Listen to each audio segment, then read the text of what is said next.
replacing what they never had themselves. But we do it in school and we batter them with niceness. From the second they walk in through the door to the second they leave, they are unconditionally, positively regarded. Okay? I had some head teachers come and do an inquiry around my school, and we spent the whole day in the classrooms looking at relationships between staff and pupils. And they came up with some stuff at the end of the day which I then nicked. So we threw things around and we came up with phrases and we tried to describe what they'd seen in the school in that day. And I thought, right, I'm having that, that's mine now. You've been in my school and you've come up with that. These are the things that they came up with. They came up with a term of authentic care. Massively proud of that, me, because that is a genuine thing that you feel and see around my school every day. The children that are cared for, genuinely cared for, every single one of them, by the staff.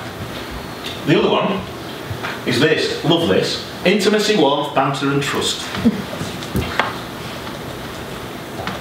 Isn't that a great motto? Intimacy, warmth, banter and trust. This one here, I love this as well. Me gushing about people saying this about my school. Adults believe in children and children believe they believe in them. Get that? Think about it. Adults believe in children, but the children believe that they believe in them. So they know it. The children actually know that the adults in the building believe in them. And that's a big difference between one school and the next. Do they actually believe that you believe in them? Because you know what, you can pay lip service to all that. But the children need to believe that you believe in them. And you have to create that in order to... That's a culture that has to exist. And that has to exist in your school. And then finally we came up with this one, because by God, don't we need a bit of that? Okay? Because none of that there comes without resilience. Because you know what? If a kid spits in my face today, then I'm nice to him tomorrow. Alright? And I've been whacked and punched and kicked and bitten and all sorts of stuff. I don't mean to say that I'm some sort of softie. Like, all I'm saying is that what I do is I deal with it every single time. And we do that in the school, and we pick up the pieces and we move on. I've even decided that I might... Do you know posh schools have got mottos, Latin mottos? That's intimacy, warmth, banter and trust in Latin.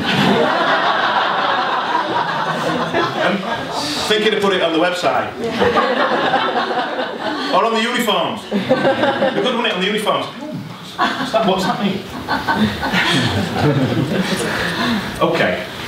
So what makes a successful behaviour policy? Because you know what? You've all got it. You've all got your bits of paper that says if somebody does this, then they do this, and then if they do that, then this what happens. These are the sanctions we've got available to us, and these are the letters we have to send out when this happens. And then if you do this, then you go to that, and if that goes to this, then that goes to that.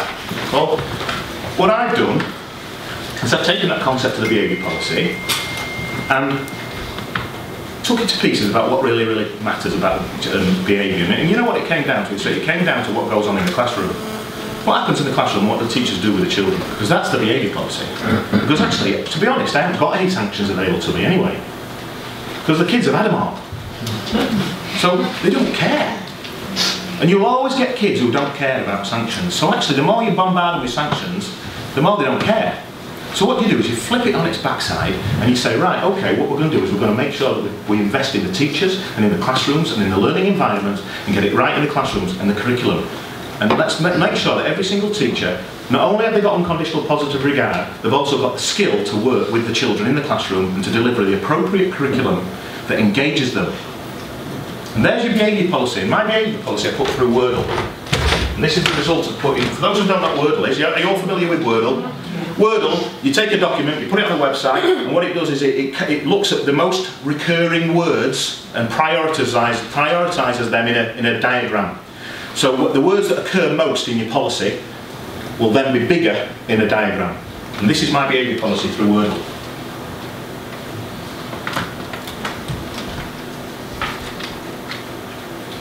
Tells the tale, doesn't it?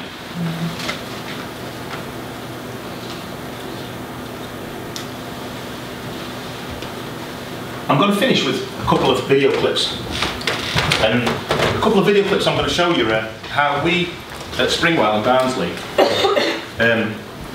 addressed the behaviour issue with the children and how we got the children learning. And these are a couple of clips of the school. The first one is the Elements curriculum. And the Elements curriculum is a bespoke curriculum that we developed in the school to try and engage the children in their learning. so that we didn't have to worry about their behaviour because they actually wanted to be there.